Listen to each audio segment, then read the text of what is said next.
जीवन जीने के तमाम सारे सिद्धांत, जीवन कैसे जिया जाए, जीवन को एक कैसी पूर्णता दी जाए, कैसे आयाम का इस्तेमाल किया जाए, जीवन आगे कैसे बढ़ सकता है, तमाम विषयों पर बहुत कुछ लिखा पढ़ा गया है।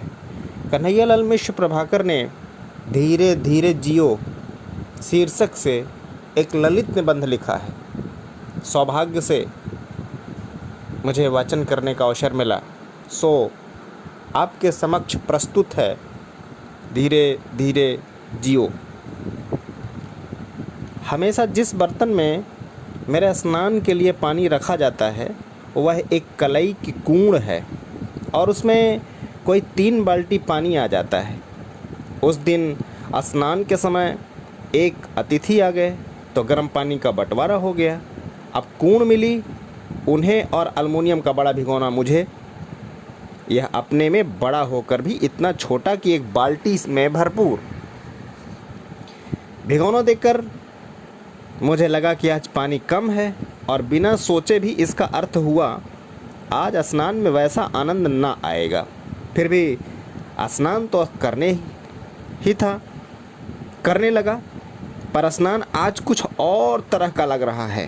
कैसा लग रहा है सो कुछ स्पष्ट नहीं, पर लग रहा है कुछ और तरह का ही। जरा सोचकर सचेत होकर सोचता हूँ तो यह लगना अच्छा है, कुछ बुरा नहीं। यहाँ मेरा मन जाग सा गया है। यह जाग एक प्रश्न बन रही है। जब पानी आज और दिन से कम है तो स्नान अधूरा है।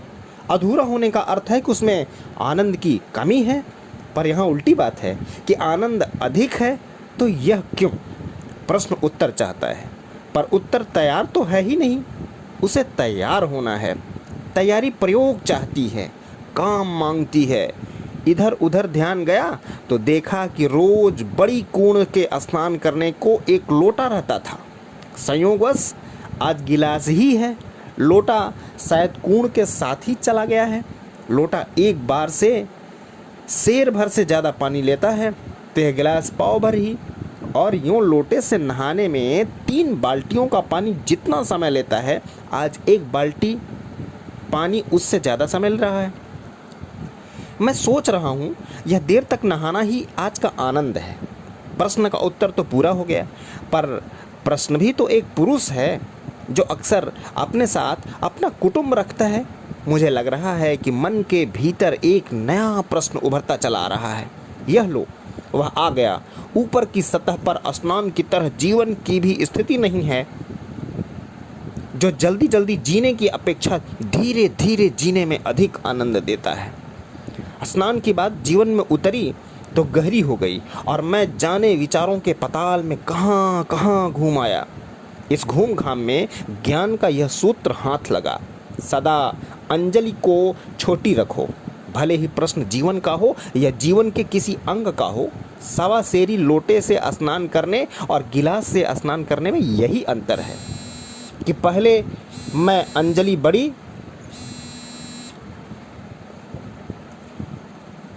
और दूसरे में छोटी है। तभी मुझे याद आ गया गौना साहब। वे मेरी ही जन्मभूमि के एक युवक थे। प्लेग में पिता की मृत्यु हो गई तो संपदा हाथ आई। आंखें कमज़ोर थी सो चौंधिया गई और खुले खेले। अब वे पूरे जोरों में थे। इठला कर चलते, इतरा कर बोलते, हर एक बात के अंत में कहते गो ऑन, गो ऑन। बस नाम ही पड़ गया गौना साहब, गौन साहब। तमाम लोगों ने अलग अलग नाम रखे। गौन साहब की चारों तरफ चर्चा थी। होली में साग खिलवाया तो समा बंध गया। हजारों रुपए साग मंडली, शराब और दावत में उड़ गए। वाह साहब, आदमी तो गौन साहब हैं कि रुपए को कुछ समझते ही नहीं। जो मिलता गौन साहब के जस गाता, और जो जस गाता कुछ पाता। मुफ्त के पीने वाले कहाँ सुलभ नहीं। गौन साहब हमेशा 10-20 में घिरे रहते। चैत के मेले में गौन साहब का डेरा सबको मात करता गया।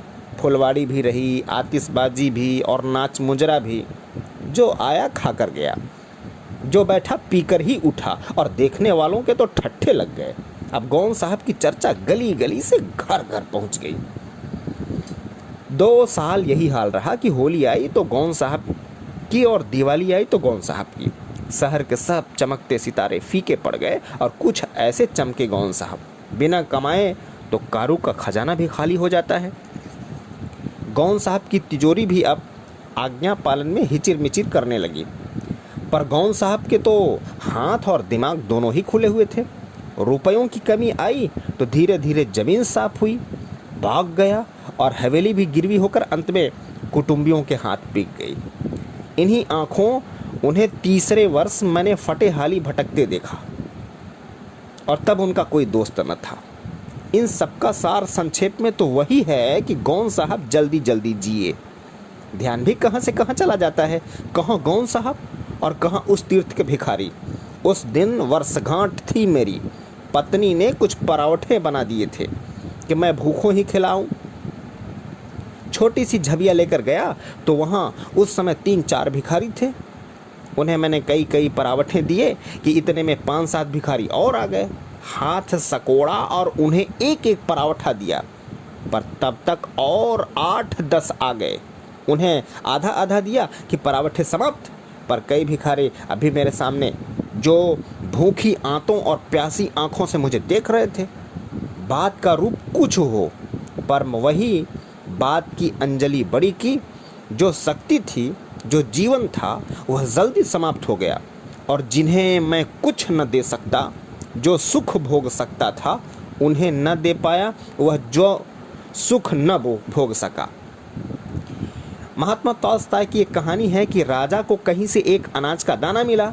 यह होगा कोई पाव भर का, पर आकृति और बनावट उसकी गेहूं जैसी। आखिर यह क्या है? राजा ने आदेश दिया कि राज्य में जो सबसे बूढ़ा हो उसे बुलाया जाए। वह शायद इस बारे में कुछ बता सकेगा कि यह क्या है। राजा के प्यादे चारों ओर दौड़ गए और एक दिन वे एक आदमी को लिए आए। आंखें उसकी लगभग ज्योतिहीन और पैरों में खड़े रहने की शक्ति नहीं, इसलिए राजा के प्यादे उसे कंधों पर उठाए हुए। अनाज के दाने को देखकर बूढ़े ने कहा, यह गेहूं है, पर इसके बारे में मैं अधिक नहीं जानता। हाँ, मेरे पिता इस बारे में आपको बता सकते हैं, वे अभी जीवित हैं। प्यादे फिर दौड़ गए और इस बार वे जिसे लाए उसकी आंखों में रोशनी थी, पैर में ताकत। प्यादे उसे सिर्फ सहारा दिए लिए आ रहे थे। अनाज के उन दानों को देखकर तुरंत बूढ़े ने कहा, हाँ हाँ, यह गेहूं है। अपने बचपन में हमने इसे खूब खाया है, पर मैं इस बारे में और कुछ नहीं जानता। हाँ, मेरे पिता बहुत कुछ बता सकते हैं। सौभाग्य से वे अभी जीवित हैं। प्यादे फिर दौड़ गए और इस बार वे जिसे लाए उसकी आंखों में रोशनी थी, कंधों में उभार था, पैरों में ठुकाव था और वह बिना किसी का सहारा लिए धीरे धीरे चला आ रहा था। उसने राजा से कहा, हाँ जी, यह तो गेहूं है। हमने बोया है, हमने काटा है, हमने गाहा है, हमने खाया है। राजा ने पूछा, तब यह क्या भाव बिकता था महाशय? हंसकर बूढ़े ने कहा, बिकना बिकाना हम नहीं जानते, पर जितना चाहे मिल जाता था। जिसके पास गेहूं होता वह देता और मिठाई या कपास जो उसके पास न होती ले लेता। कहानी तो समाप्त हो गई और कहानी तो फिर कहानी ही है। पर मैं अब भी उसी दरबार में बैठा उन तीनों बूढ़ों को देख रहा हूँ। बेटे से बाप और बाप से बाबा अधिक स्वस्थ है, यानी बेटे के पास 75 वर्ष की आयु में जितना जीवन धन शेष है, बाप के पास 100 वर्ष की आयु में उससे अधिक, और बाबा के पास 125 वर्ष की आयु में उससे भी अधिक शेष है। क्या अर्थ हुआ इसका? अर्थ क्या और फलितार्थ क्या? वही एक बात देखकर भाल कर खर्च करने की, अंजलि छोटी रखने की बात और धीरे धीरे जीने की बात।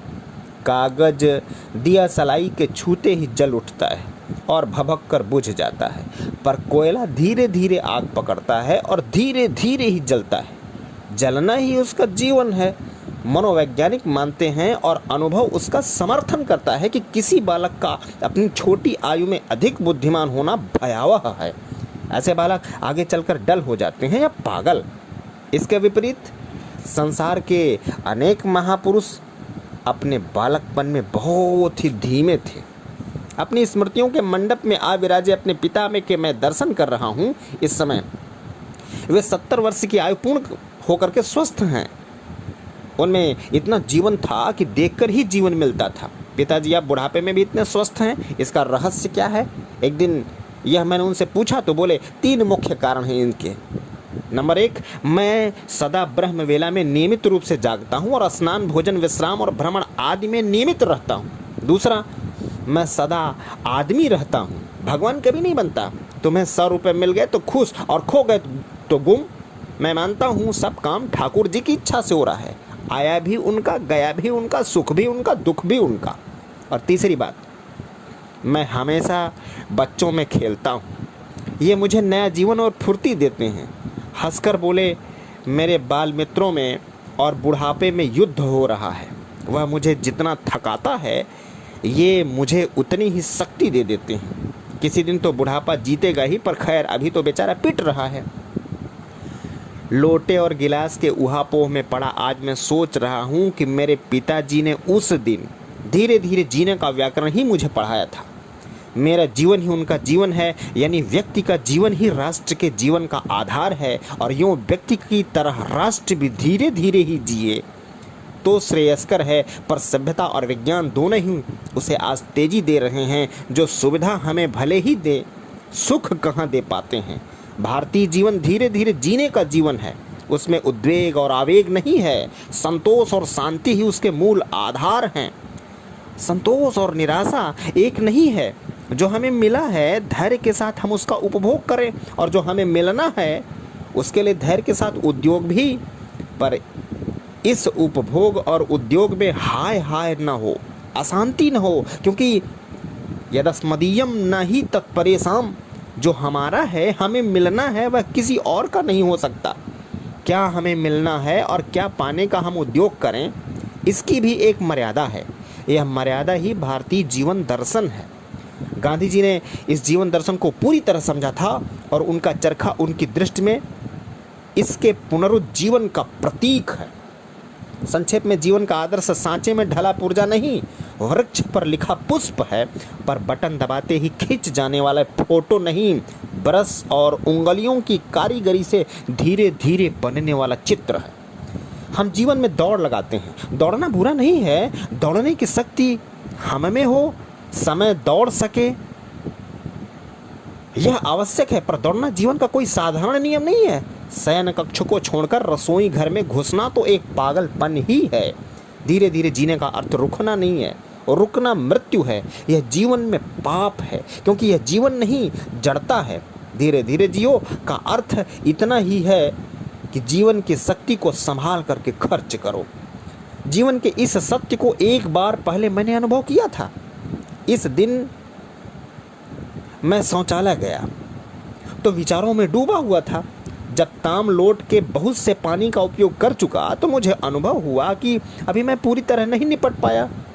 अब मेरे सामने एक प्रश्न था, यह पानी तो कम है, क्या करूं?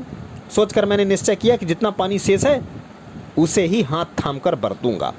अंत में मैंने यही किया और मुझे आश्चर्य हुआ कि जिस स्वच्छता के लिए पूरा बर्तन भरा पानी अभीष्ट था, वह थोड़े पानी में भी हो गई। तभी मैंने सोचा कि जीवन का भी बहुत अंश यूं ही फल फल बह जाता है। हम उसके बहुत थोड़े अंश का ही उपयोग कर पाते हैं। यह मानते रहते हैं कि इतने काम के लिए इतनी शक्ति, इतने साधन चाहिए, जबकि सत्य होता है कि हम उससे बहुत कम शक्ति और साधनों से ही यह काम कर सकते हैं। बिल्कुल कर सकते हैं, सच में कर सकते हैं। जय हिंद, जय भारत।